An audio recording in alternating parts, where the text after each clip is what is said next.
So, good morning. Let's begin. So today we'll spend on 15.3 and homework help these times. Corey, I forgot your times. 6:30 to 8. Was that today? Thursday? Okay, yeah.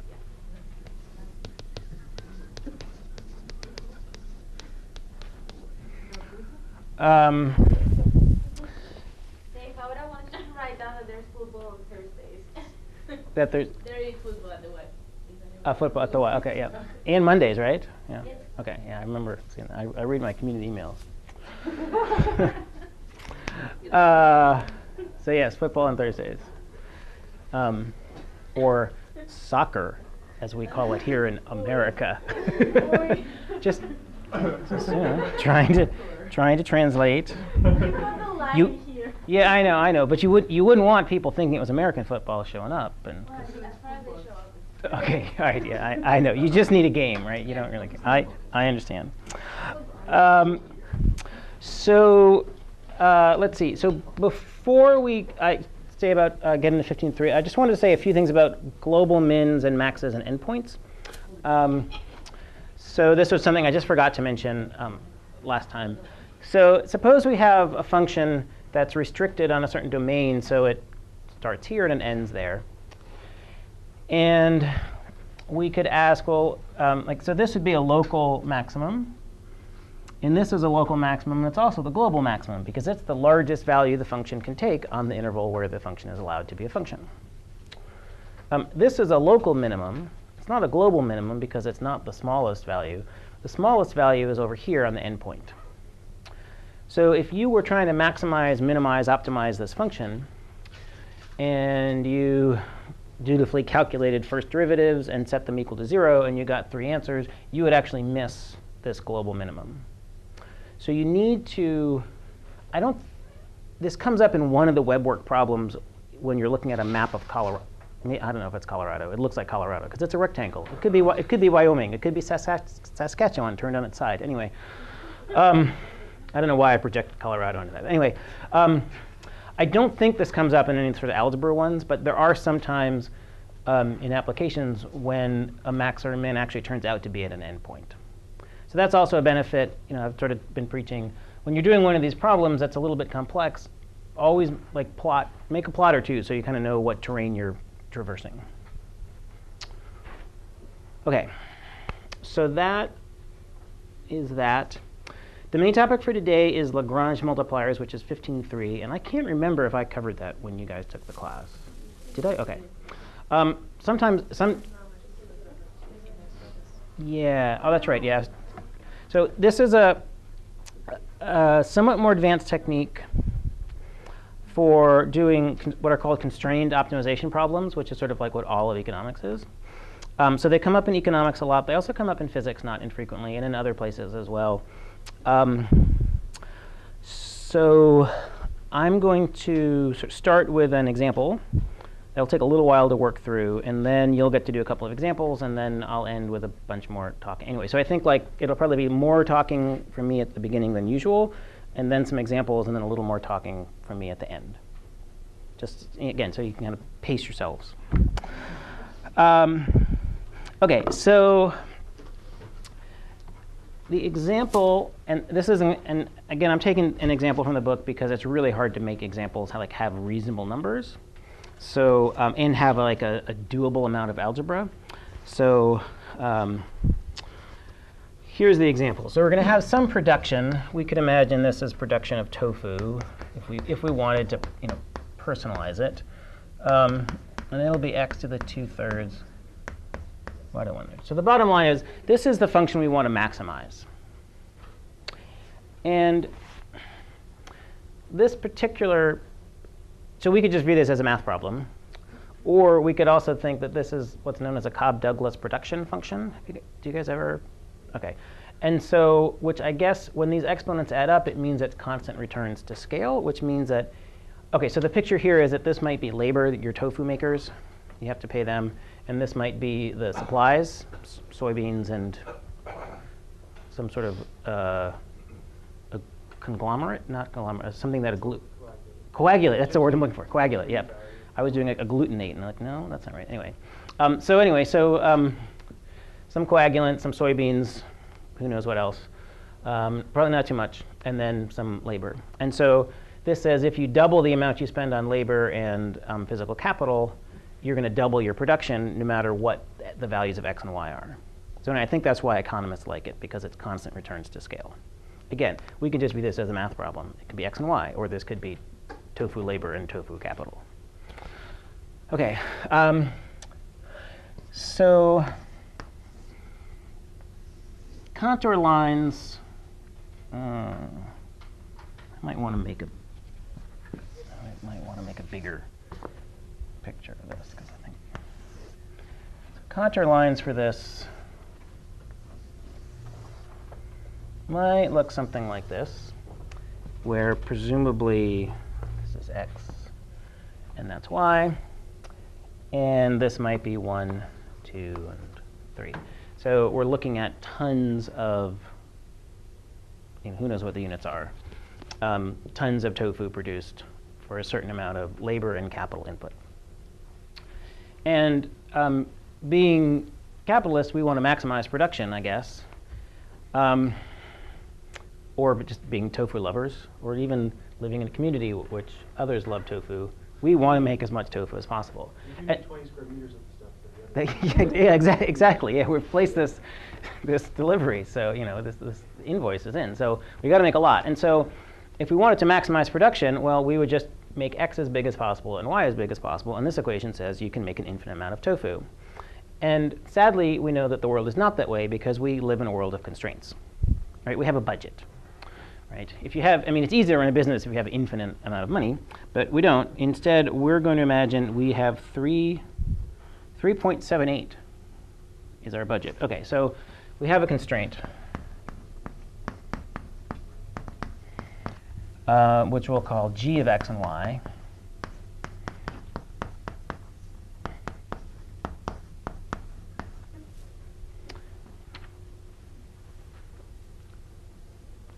Cleverly chosen to make a number turn out to be an integer in about 10 minutes.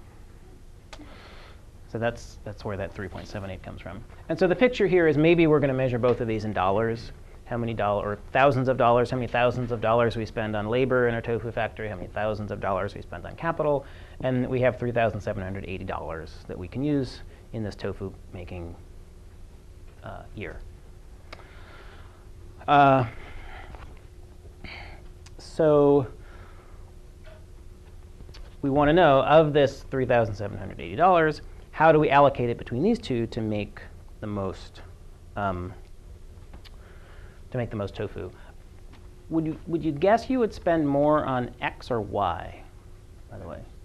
X, because you're going to get, this gets a bigger exponent, but you can't you might think, oh, I'm just going to do all labor, but that's clearly not going to work, because then you have no soybeans. And you have all these tofu workers eager showing up with empty soy things. That would be sad. So you clearly need to, there's going to be some sort of trade-off here, and we'll sort of expect that this is going to be bigger than that. So let's see. So let me attempt to do this geometrically first, and then we'll break out some calculus machinery for this. So this constraint is a line in the plane. This is y. Constraint is what? Y equals 3.78 minus x. So that's a line with a slope of about 4, an intercept of about 4 and a slope of minus 1. So I could draw this line on the contour map. And so I would choose an intercept of 3.78. And it would turn out to be this. So this, I maybe even should do this in a different color. Although it's sort of it's kind of too late now, but we'll see. So this is the constraint. X plus y equals 3.78.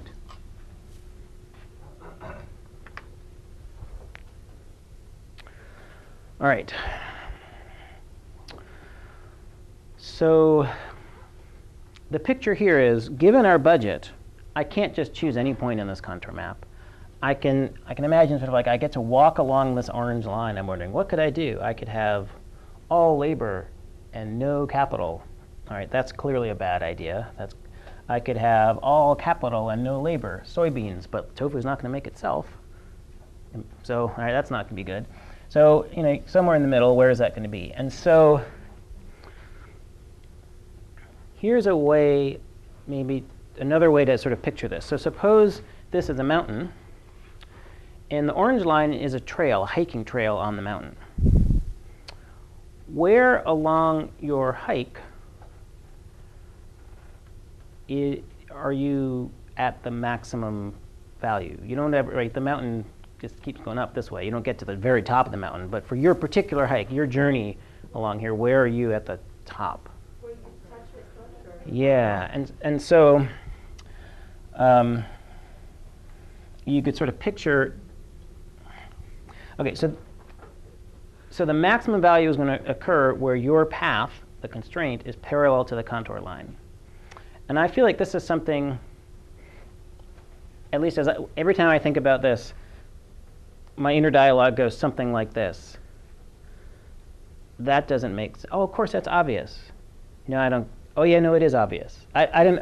So I don't know. It's one of these things that just jumps between like seeming completely opaque and how could it be any other way. So what I'm trying to say is this is something that maybe needs a little bit of staring at and thinking about. But you can kind of. But anyway, this picture is pretty suggestive. But this would be true even if the orange path was curved. Since what? Yeah. Sorry, can you say what you said again?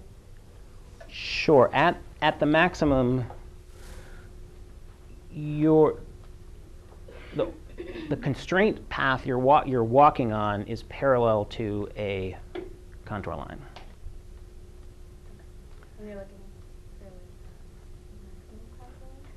Yeah, we want to know, like, if you take this hike in the along the orange path, you would be kind of going up and then going down. Yeah. And so this is sort of like a 1D situation as you're walking along this line, and then you're just going to have a peak. It's going to, it might look something like this. And so then just when you're at the maximum along the constraint, your slope is 0. Your altitude is momentarily not changing. And we know that if your altitude is momentarily not changing, in 3D, it must mean you're along a contour line. Yes? Is there a reason we say parallel instead of tangent, or are they completely interchangeable in that situation? They're interchangeable. Yep. So let's see. So at a local max, constraint and contour are parallel. Okay. So that's the geometry of what's going on. And what we can do, we'd like to turn that geometry into some equations so that we can do some math with it. I mean, not that this isn't math, but some equation-y math. And here's how to do that. So if I'm at this point and the contour lines are parallel, that means that the gradients also have to be parallel. Because the contour lines are always perpendicular to the gradient.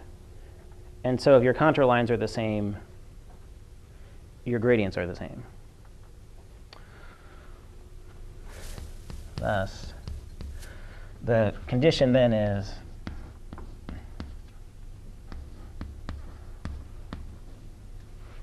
so this just says gradients are parallel.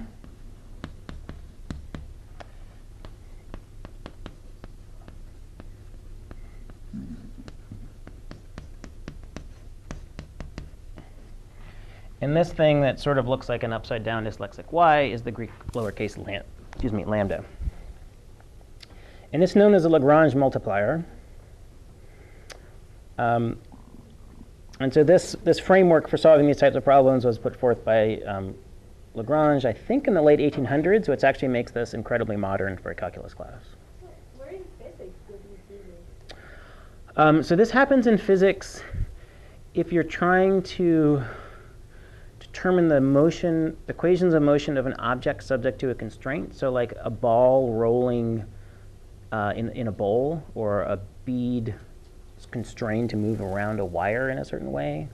Is the constraint sort of like the space is limited to, or could it be also a force opposed to it, like, I don't know, like a friction force? It wouldn't work with friction, because friction doesn't conserve energy. So yeah, friction is a real mess in physics and life. But it is important, yeah. It would be really hard to walk without friction, for instance. Or like impossible, I guess.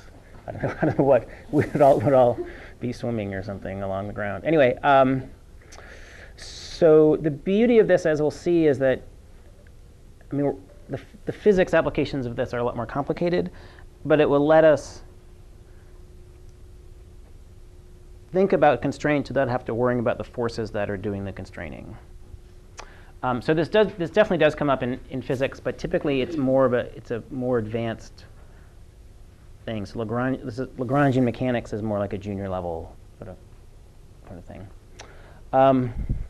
OK, so knowing that two vectors are parallel doesn't mean that they have the same length.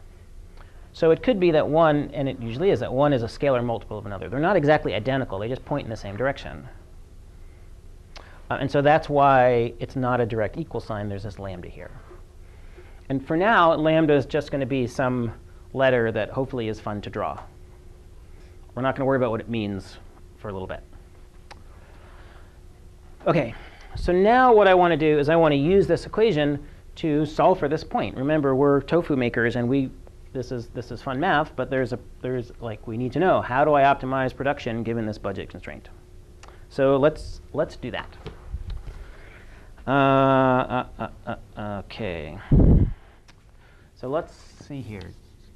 Del f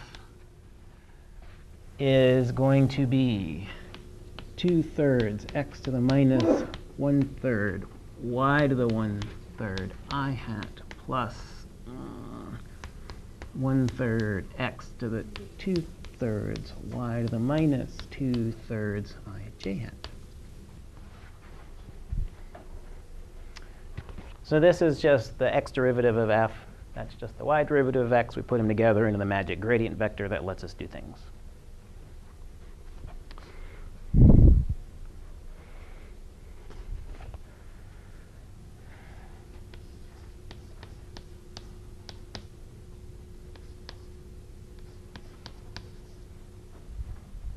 Oops. Our constraint G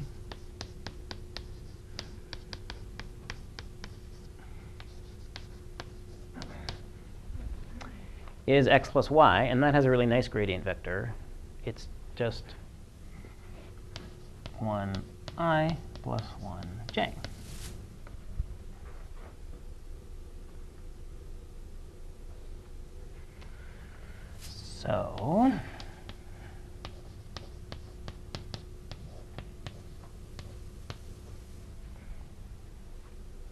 So that's the equation we want to use to find the maximum, or the critical point of this production function, given that we're constrained along this orange line.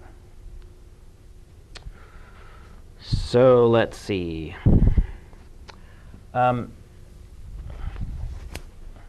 can I do this with this? If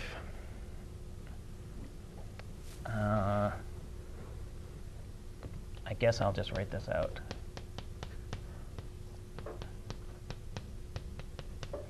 It may not be worth copying this. It may not be worth copying any of this in your notes. Again, this example is in the book, so you can always go back and pick it up there.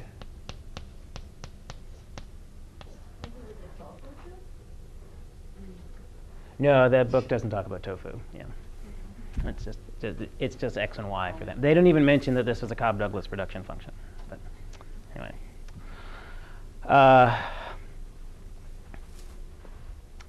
All right, so if this is a vector equation, if one vector equals another vector, the x components have to equal each other, and the y components have to equal each other. So a vector equation is really two equations in one.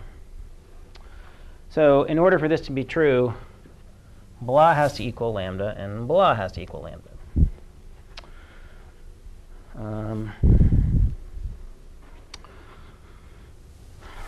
So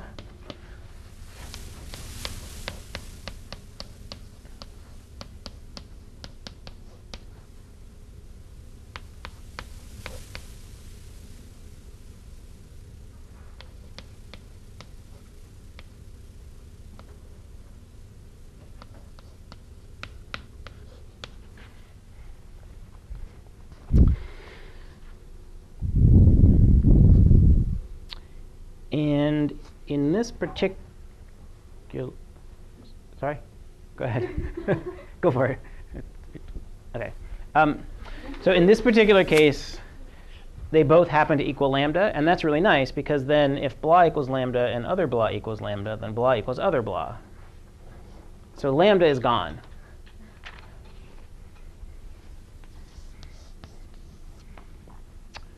All right, so 2/3 x to the minus 1/3 y to the 1/3 equals 1/3 x to the 2/3 y to the minus 2/3.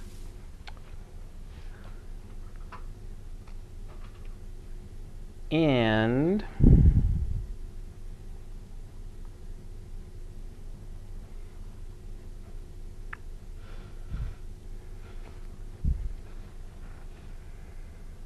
let's see. So I'm going to take this equation and multiply both sides by 3x to the 1/3 y to the 2/3. Because trust me. This will like do 3 simplifications at once. The 3 gets rid of the 2's. X to the 1/3, x to the 3rd, that's x to the 0, that's 1. Y to the 3rd, y to the 2/3, hey, that's y. Similar story over here, and aha. And that was pretty nice.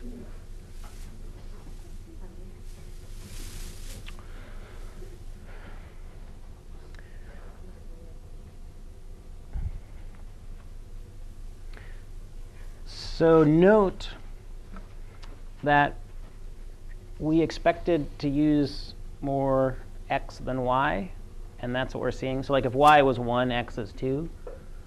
So that's sort of fits our intuition that we're going to need more labor than capital for our tofu making production. And again, that intuition was born not from knowledge of tofu, but because this exponent was larger. Okay. And apparently, Cobb and Douglas claimed, they're both long gone, that many different industries sort of are like that in the 1920s. And maybe that x was often 2/3 or 3/4 or something. And like then there was like data in support of that, but then like machines came along, and now I don't know that people believe Cobb-Douglas functions. But probably economists still use them because, you know.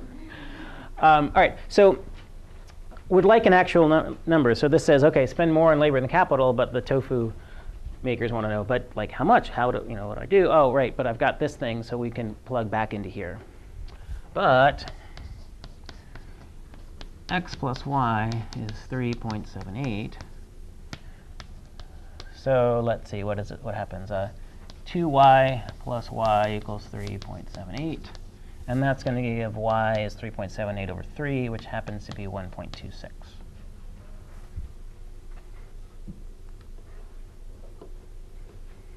And so x is twice that. 2.52.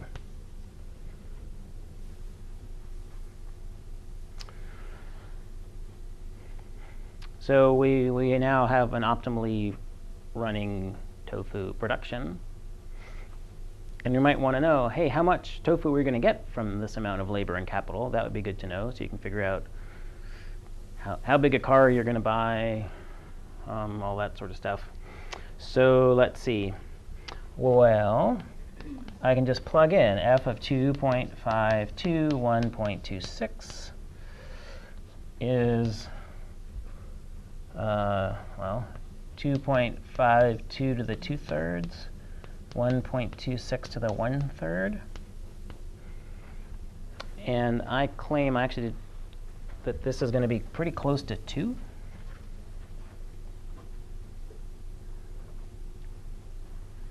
So that's where the 3.78 came from. It made this 2, so that when our textbook authors drew this story, it just happened that this line intersected the 2 contour line, exactly a contour line. What happens if it doesn't? You would get a number like 1.78, and your picture would look like, maybe would look like that. And it is intersecting a contour line. It's just not one that you drew.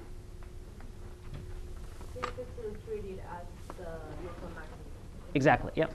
Yep. Yep. So you can kind of see any diagonal path you take. Again, just sort of think about you're going to be going up a mountain and down a mountain, and there's going to be some sort of line of possible maxima that you'll go over. Let me do one more thing just for completeness' sake, because maybe it'll be interesting later. Just maybe. Let's calculate lambda too, even though lambda right now has no meaning. Let's just calculate it, because we like calculating things. And so, oh, by the way, lambda would be 2/3 x to the minus 1/3 y to the 1/3. And I think that's about 0.53.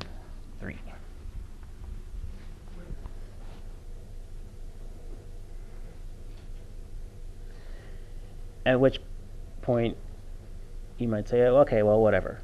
Because we haven't, there's no meaning to lambda at this point. All right. So what I want to do now, all right, we're in pretty good shape. 5 after, perfect. So first, let's do an example, do a different problem, and then we're going to return to this problem. Anyway, so do problem 1, and we'll see how it goes.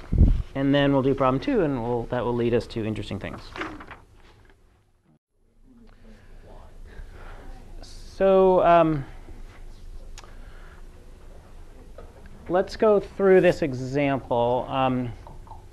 So here's a function. It's about as boring a linear function as possible.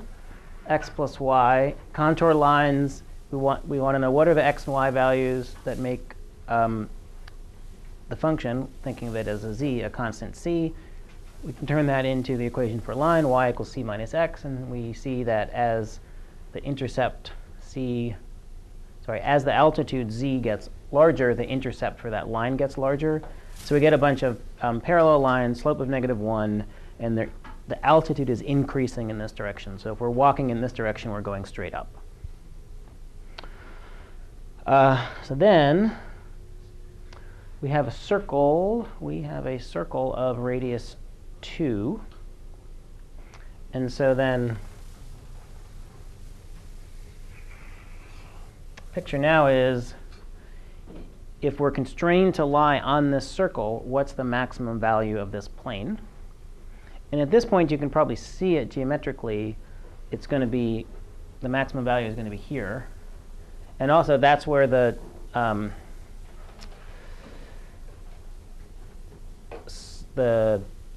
constraint and the contour line are parallel, just like we saw over here.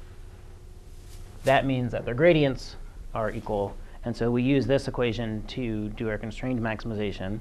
This is the constraint. And notice we don't need to specify yet what the constraint is, what that that x squared plus y squared equals 4. Right, so the gradient here I'm taking is just of g, the function x squared plus y squared. And taking both gradients, multiplying by lambda, I get this. I set them equal to each other. I get 1 equals 2x lambda and 1 equals 2y lambda. And so that suggests to me that x better equal y. And that sort of makes sense because we were expecting the maximum value to be where x equals y along this line, because it's going up in that direction. All right, so then I wanted to know, all right, so x equals y, but what is x? Then I have to go back to the constraint. So at this point, I say, aha, I know that x equals y, and I also know that x squared plus y squared equals 4. So that tells me that x equals plus or minus square root 2. And so then I want to know what's the value of the function, in this case the plane, at those 2 points, plus root 2, minus root 2, root 2. And I plug in, and I get this number and that number. And I would conclude that this is the maximum and this is a minimum because this number is bigger than that one.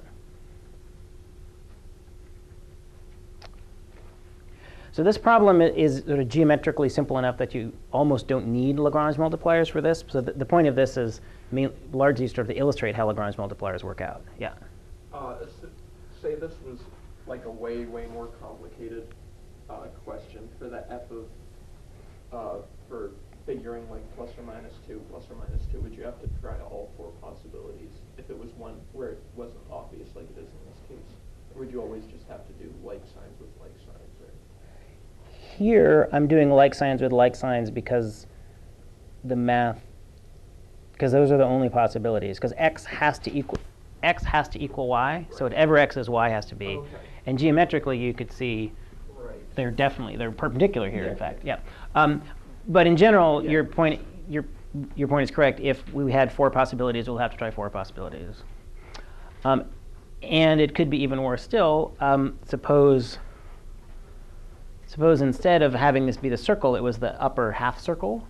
Then you would need to check your critical point and the 2 endpoints, because then the minimum would be here. In most applications I can think of, there's usually just one you're aiming for, or it's pretty obvious that one is going to be a min and one's going to be a max. OK, and then lastly, this was just a little bit of gradient review. At the point 2, 2, that's a maximum point. We want to know how steep is the function. Well, I can calculate the gradient vector. And the magnitude of the gradient vector is the slope in the direction in which the slope is steepest. And one ends up with 4. Okay, so that was not something that was asked in the problem usually, so we can review that. Is it? Oh, it's C. Okay. Part C, yep. Yeah, I did. OK, that's right. Yeah. And this 4, by the way, has nothing to do with that 4. That's a coincidence. All right. People feel maybe kind of tentatively OK about this? All right. So let's go on and do number 2. And I'm going to go ahead and erase what I had done for number 1. So x plus y equals 4.78. This would be now instead of 3.78. This is probably good news if you're a tofu maker, because it says you have a bigger budget. You got $1,000 more to spend. So assuming you don't have like, a labor shortage, you don't live in a town where like everybody leaves in the winter, you're like, all right, great, I can hire more people, I can get more soybeans, good to go. So all of this analysis up to here didn't depend on that number 3.78. It was only when we got to here. So we didn't have to redo this. We just said, all right, 2y still equals x. But now x plus y is 4.78, a whole $1,000 or whatever more than before. So plugging in 2y for x, 3y is 4.78. Dividing, I have it on good authority that one gets this number. And then I can solve for x. That's just twice y. That's 3.186. Nice. More soybeans, more tofu workers.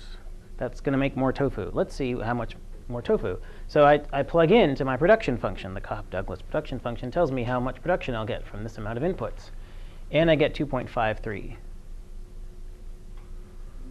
what do you notice? It's more than before, right? That's good. How much more? It's a lambda more. Yeah, there we go, right? Yeah, isn't that kind of weird? Kind of people don't usually see that one coming. So lambda, it turns out, is not merely a sort of calculational time-saving thing, but it tells you something really important. So lambda tells you how much your function increases if you increase your constraint value.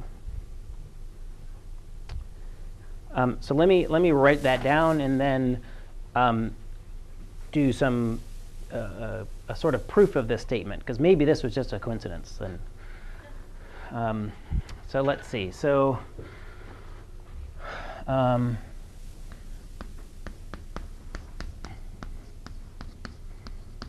how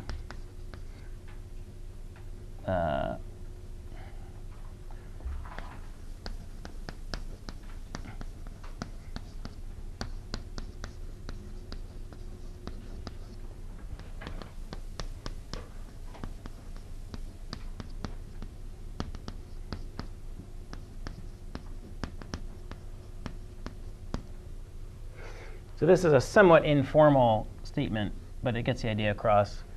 If we're doing a different thing, it also could be a minimum value. Generically, it's how the critical value changes if the constraint, and that's not really how you spell changes.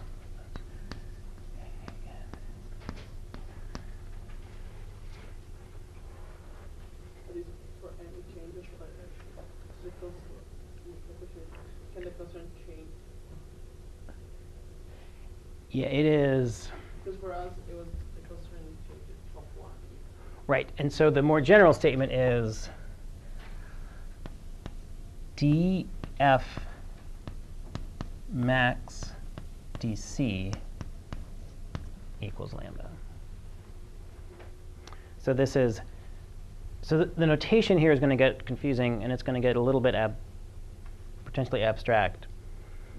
So what this means is the maximum value of the function, the maximum production, how that changes as you change your budget amount in this particular setting. And that rate of change is given by lambda. If the constraint would have been 5.78, what would we get? Almost 3. Almost, but not exactly, because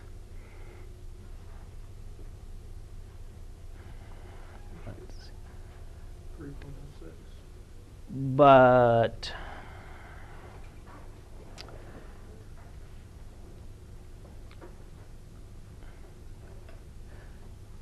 the value of lambda may be different for different x and y's.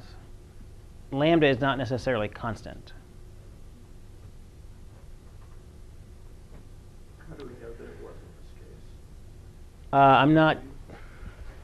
I'm not convinced that it is. So in order to calculate, so I got here without knowing anything about the constraint. I got to these numbers by knowing something about the constraint. And then this lambda depends on these particular x and y values, not merely this.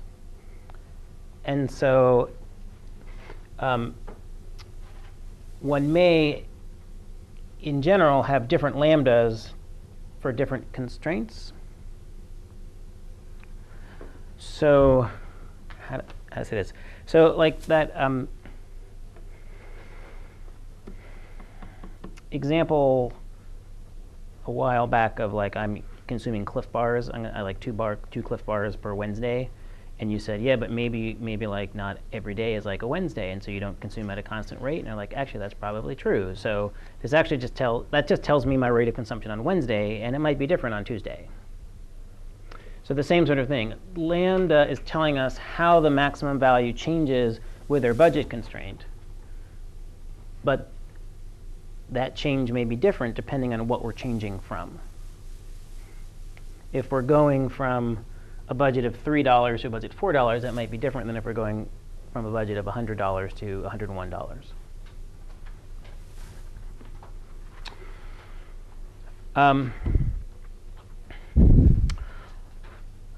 OK, let me. So far, I've made this assertion on the basis of one example, which is not typically good science. Hey, I saw one thing, therefore they all must be this way, right? We try to do a little better than that. And it's certainly not good in math. So like, OK, this is telling us, is there some way we can kind of prove this or think about this? And there is. So let me kind of go through this derivation, which well, we'll see, and we'll see how you feel about it. Some of you may feel better about this result afterwards. Some of you may still find it a little bit mysterious. Either is totally fine. OK. So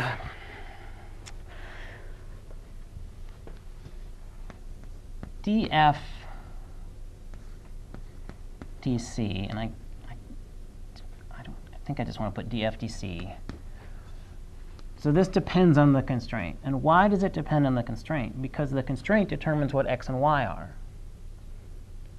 So x and y depend on the constraint, and f depends on x and y.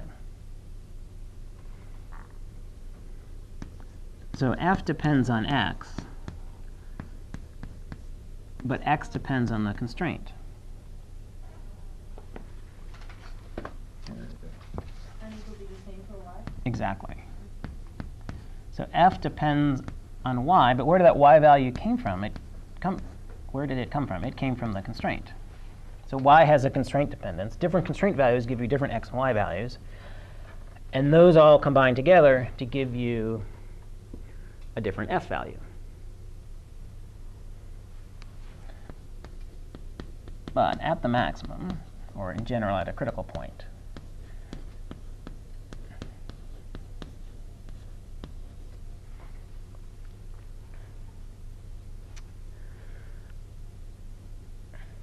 so this is just the chain rule. But this isn't any old chain rule. This is a chain rule at a critical point. And at the critical point, the gradient is parallel to the gradient of the constraint. That's that geometric argument we started class with. And what this means is that the partial derivative, let me write what this means. This means that fx equals lambda gx, fy equals lambda gy.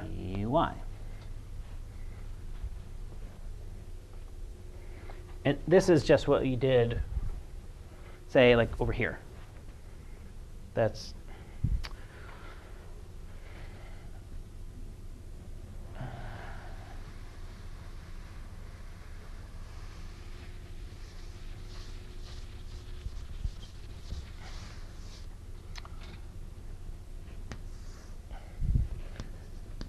so at the max, I can replace partial f partial x with lambda partial t partial x, because blah. And I can replace with so partial c equals lambda partial g partial x dx dc plus lambda partial g partial y dy dc.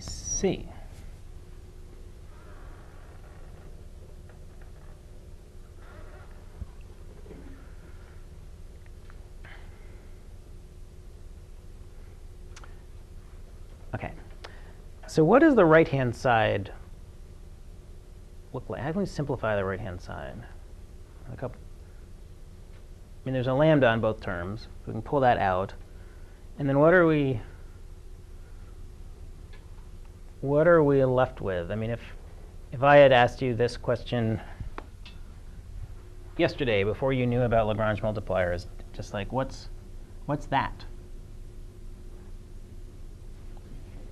dg dc. Yeah, it's like yeah, it's an answer you would get if you were doing a chain rule problem.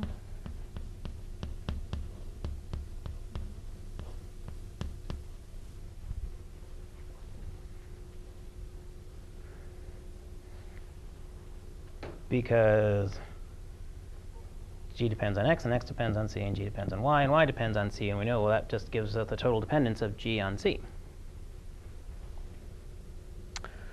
All right, so I've got one more step. So that is, how does G depend on C? How does?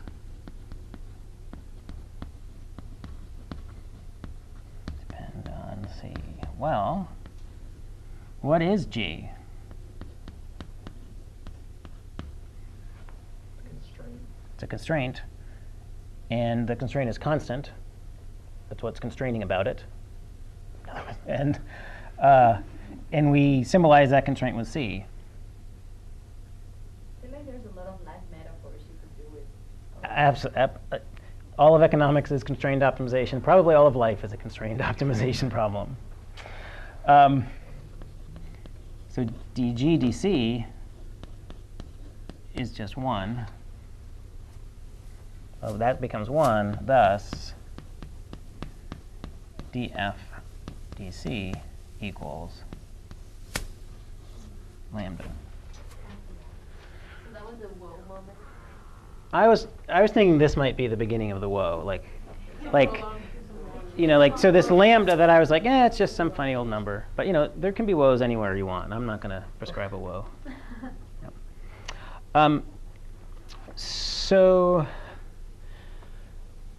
the method of Lagrange multiplier is super useful for constrained optimization, which comes up a lot in economics and other sorts of engineering settings, certainly in some physics settings as well.